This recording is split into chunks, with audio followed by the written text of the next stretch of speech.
ਜੀ। 37 ਸਾਲਾਂ ਦੀ ਜਿਹੜੀ ਬੀਬੀ ਹਰਜੋਤ ਸਿੰਘ ਜੀ, ਜਿਹੜੇ ਕੁਛ ਦਿਨ ਪਹਿਲਾਂ ਇੱਕ ਬਹੁਤ ਭਿਆਨਕ ਹਾਦਸਾ ਵਾਪਰਿਆ ਸੀਗਾ। ਮਰਸੀਡੀਜ਼ ਬੈਂਜ਼ ਜਿਹੜੀ ਸਪੀਡਿੰਗ ਇੱਕ ਹੋਰ ਗੱਡੀਆਂ 'ਚ ਜਾ ਵੱਜੀ ਸੀ, ਜਿਸ ਦੇ ਵਿੱਚ 6 ਜਾਣਿਆਂ ਦੀ ਮੌਤ ਹੋ ਗਈ ਸੀਗੀ। ਉਹ ਕਹਿੰਦੇ ਵੀ ਟੈਕਸਸ ਤੋਂ ਟਰੈਵਲਿੰਗ ਨਰਸ ਸੀਗੀ, ਜੋ ਕਿ ਥੋੜ੍ਹੇ ਸਮੇਂ ਦੇ ਲਈ ਹੀ ਇੱਥੇ ਕੈਲੀਫੋਰਨੀਆ ਦੇ ਵਿੱਚ ਕੰਮ ਨੂੰ ਹੀ ਆਈ ਸੀ। ਉੱਥੋਂ ਦੇ ਜਿਹੜੇ ਡਿਸਟ੍ਰਿਕਟ ਅਟਾਰਨੀ ਜਾਰਜ ਗੈਸਕੌਨ ਆ, ਉਹਨਾਂ ਨੇ ਇਸ ਪੂਰੇ ਹਾਦਸੇ ਨੂੰ ਬਹੁਤ ਟ੍ਰੈਜਿਕ ਜਿਹੜਾ ਉਹ ਦੱਸਿਆ ਆ।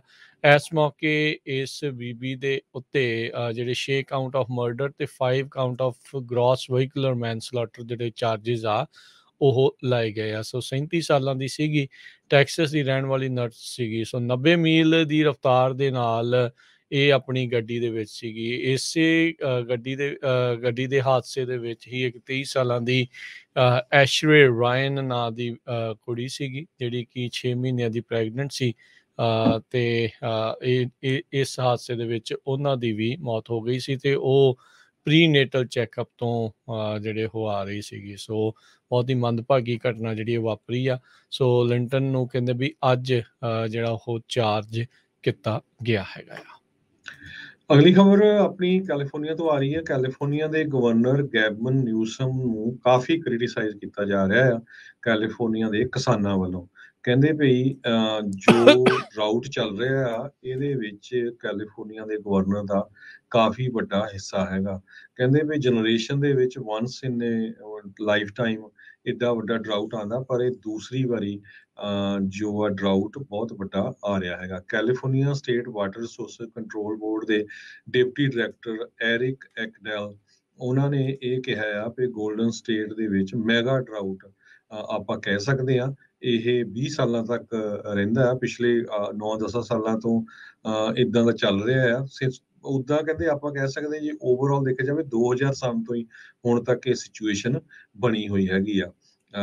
ਜੋ ਫਾਰਮਰਸ ਦੀ ਯੀਲਡ ਹੁੰਦੀ ਹੈਗੀ ਆ ਕ੍ਰੌਪ ਦੀ, ਉਹਨੂੰ ਇਸਨੇ ਬਹੁਤ ਅਫੈਕਟ ਕੀਤਾ ਹੈ। ਸੋ ਬਹੁਤ ਸਾਰੇ ਫਾਰਮਰਸ ਇਸ ਤੋਂ ਸਫਰ ਕਰ ਰਹੇ ਆ। ਕੈਲੀਫੋਰਨੀਆ ਸੈਂਟਰ ਵੈਲੀ ਦੇ ਫਾਰਮਰ, ਜਿਹੜੇ 3rd ਜਨਰੇਸ਼ਨ ਦੇ ਫਾਰਮਰਸ ਆ, ਉਹਨਾਂ ਨੇ ਇਹ ਕਿਹਾ ਕਿ ਸਾਨੂੰ ਬਹੁਤ ਜ਼ਿਆਦਾ ਹਿੱਟ ਹੋ ਰਿਹਾ ਆ। ਸਰੋਤਿਆਂ ਨੂੰ ਦੱਸਦੇ ਜਾਈਏ, ਕਹਿੰਦੇ 1/3 ਜੋ ਸਬਜ਼ੀਆਂ USA ਦੇ ਵਿੱਚ 1/3 ਸਬਜ਼ੀਆਂ ਜਿਹੜੀਆਂ ਪ੍ਰੋਡਿਊਸ ਹੁੰਦੀਆਂ ਆ, ਉਹ ਕੈਲੀਫੋਰਨੀਆ 'ਚ ਗਰੋ ਹੁੰਦੀਆਂ ਤੇ ਮੈਜੋਰਟੀ 'ਚ ਸੈਂਟਰ ਵੈਲੀ 'ਚ ਹੁੰਦੀਆਂ। 2/3 ਫਰੂਟ ਤੇ ਨਟਸ ਉਹ ਕੈਲੀਫੋਰਨੀਆ ਦੇ ਵਿੱਚ department of food and agriculture ਦੇ ਮੁਤਾਬਕ ਗਰੋ ਹੁੰਦੇ ਹੈਗੇ ਆ। ਸੋ ਕੈਲੀਫੋਰਨੀਆ ਇਸ ਟਾਈਮ ਕਾਫੀ ਬੈਡ ਸਿਚੁਏਸ਼ਨ ਦੇ ਵਿੱਚ ਹੈਗਾ। ਪਿਛਲੇ ਦਿਨਾਂ ਦੇ ਵਿੱਚ ਗੈਬਨ ਨਿਊਸਮ ਨੇ 142 ਸਟੈਪ ਪੁਆਇੰਟ ਇੱਕ ਫਾਰਮੂਲਾ ਤਿਆਰ ਕੀਤਾ ਸੀ, ਜਿਹਦੇ ਮੁਤਾਬਕ ਵੀ ਆਪਾਂ ਡਰਾਊਟ ਨੂੰ ਕਿਸ ਤਰ੍ਹਾਂ ਬਚ ਸਕਦੇ ਹਾਂ, ਜਾਂ ਕਿਸ ਤਰ੍ਹਾਂ ਹੋਰ ਵਾਟਰ ਸੋਰਸ ਜੋ ਸਟੋਰੇਜ ਆ ਉਹ ਕਰ ਸਕਦੇ ਹਾਂ, ਨਵੀਂ ਡੈਮ ਬਣਾ ਸਕਦੇ ਹਾਂ, ਉਹਦੇ ਤੇ ਵਰਕਆਊਟ ਕੀਤਾ ਸੀ। ਪਰ ਕੈਬਨ ਮਕਾਰਥੀ ਜੋ ਰਿਪਬਲਿਕਨ ਹੈਗੇ ਆ, ਉਹਨਾਂ ਦਾ ਕਾਫੀ ਜਿਹੜੇ ਏਰੀਏ 'ਚ ਰਹਿੰਦੇ, ਕਰਨ ਕਾਉਂਟੀ ਬੇਕਰਸਫੀਲਡ 'ਚ, ਉਸ ਏਰੀਏ ਦੇ ਵਿੱਚ ਜੋ ਫਾਰਮਰਸ ਆ, ਉਹ ਕਹਿੰਦੇ ਵੀ ਉਹ ਵੀ ਬਹੁਤ ਬੈਡ ਸਿਚੁਏਸ਼ਨ ਦੇ ਵਿੱਚ ਹੈਗੇ ਆ। ਸੈਨੇਟ ਨੇ ਜਿਹੜਾ ਇਨਫਲੇਸ਼ਨ ਰਿਡਕਸ਼ਨ ਐਕਟ ਉਸ ਨੂੰ ਪਾਸ ਕਰਕੇ ਹਾਊਸ ਦੇ ਵੱਲ ਤੇ ਘੱਲਿਆ, ਪਰ ਉਸ ਦੇ ਵਿੱਚ ਇੱਕ ਹੋਰ ਮੱਦ ਸੀ ਜਿਸ ਨੂੰ GOP ਦੇ ਸੈਨੇਟਰਸ ਨੇ ਬਲੌਕ ਕਰ ਦਿੱਤਾ। ਇਸ ਮੌਕੇ ਅਮਰੀਕਾ ਭਰ ਦੇ ਵਿੱਚ ਮਿਲੀਅਨਸ ਆਫ ਲੋਕ ਜਿਹੜੇ ਡਾਇਬਟੀਜ਼ ਤੋਂ ਪੀੜਤ ਨੇ। ਕਹਿੰਦੇ 30 ਮਿਲੀਅਨ ਤੋਂ ਵੱਧ ਅਮਰੀਕਨਸ ਡਾਇਬਟੀਜ਼ ਤੋਂ ਪੀੜਤ ਨੇ, ਜਿਨ੍ਹਾਂ 'ਚੋਂ 7 ਮਿਲੀਅਨ ਅਜਿਹੇ ਲੋਕ ਨੇ ਜਿਨ੍ਹਾਂ ਨੂੰ ਰੋਜ਼ਾਨਾ ਇਨਸੁਲਿਨ ਦਾ ਸੇਵਨ ਕਰਨਾ ਪੈਂਦਾ ਆ, ਸ਼ੂਗਰ ਦੇ ਆਪਣੇ ਲੈਵਲ ਆ, ਬਲੱਡ ਸ਼ੂਗਰ ਨੂੰ ਕੰਟਰੋਲ ਕਰਨ ਦੇ ਲਈ।